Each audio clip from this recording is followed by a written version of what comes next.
ఒక తల్లి తన బిడ్డను కాపాడుకోవడం కోసం ఏం చేసింది, అలాగే బిడ్డను ఎందుకు వదిలేయాల్సి వచ్చింది, మొత్తానికి మహేష్ బాబు గారు మళ్ళీ రమ్యకృష్ణ గారిని కలవగలిగారా, లేదు అంటే రమ్యకృష్ణ గారు మళ్ళీ మహేష్ బాబుని కలిసి ఒకే ఇంట్లో ఉండగలిగారా, లేదు అంటే ఎప్పటికీ జీవితాలలో విడిపోయి ఉన్నాయా అనే కాన్సెప్టే ఈ మూవీ అనమాట.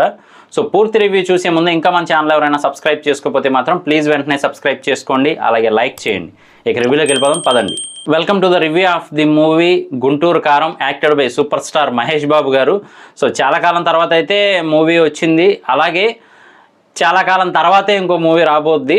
సో ముందుగా ఈ మూవీ విషయానికి వస్తే మాత్రం ఫస్ట్ నుంచి లాస్ట్ వరకు ప్రతి ఫ్రేమ్లో కూడా మెయిన్లీ మహేష్ బాబు గారే అనమాట. సో అక్కడక్కడ కొన్ని సీన్లు మాత్రమే ఆయన ఉండరు, కానీ మ్యాక్సిమం అన్ని సీన్ల్లోనూ మహేష్ బాబు గారినే మనకు చూపిస్తూ ఉంటారు.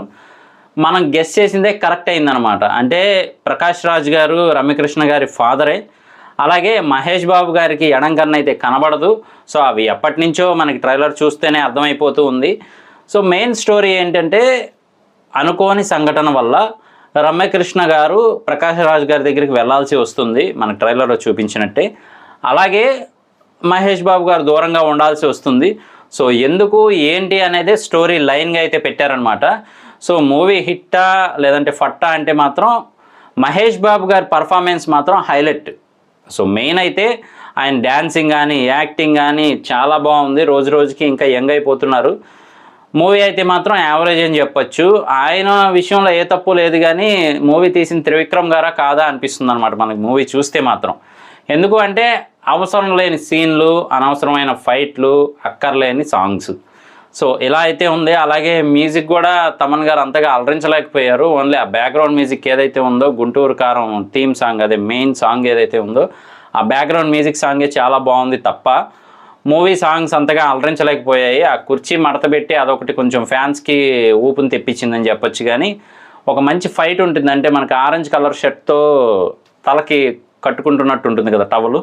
సో ఆ సీన్ దగ్గర ఒక మంచి నెక్స్ట్ లెవెల్ మ్యూజిక్ అయితే ఇవ్వచ్చు. కాకపోతే ఓల్డ్ సాంగ్ని తెచ్చి రమేష్ బాబు గారి సాంగ్ని ప్లే చేసి పెట్టేశారు. మ్యూజిక్ అయితే జనాలని అంతగా అలరించలేకపోయాయని చెప్పొచ్చు సాంగ్స్ అయితే మాత్రం. కానీ ఓవరాల్గా అయితే ఓకే, మహేష్ బాబు గారి రేంజ్కి తగ్గ మూవీ అయితే ఇది కాదు. అంటే స్టోరీ లైన్ బాగుంది, కాకపోతే మెయిన్ ఈ మధ్య హీరోస్ని ఎలివేట్ చేయటమే మెయిన్ హైలైట్గా పెట్టుకున్నారనమాట డైరెక్టర్స్ అయితే మాత్రం. సో అందువల్లే మూవీ తగ్గుతుంది తప్ప స్టోరీ లైన్ బాగుంటుంది. కాకపోతే త్రివిక్రమ్ గారి మార్క్ అయితే లేదనమాట. అంటే మనకి ఇంతకుముందు మూవీస్ తెలుసు త్రివిక్రమ్ గారి ఎలా ఉంటాయి ఏంటి అని చెప్పి. ఈ మూవీకి అంత సాటిస్ఫాక్షన్ అయితే అనిపించదు. కానీ మహేష్ బాబు గారి ఎనర్జీ లెవెల్స్ కానీ, డ్యాన్సింగ్ పర్ఫార్మెన్స్ కానీ, యాక్టింగ్ కానీ చాలా బాగా చేశారని చెప్పొచ్చు.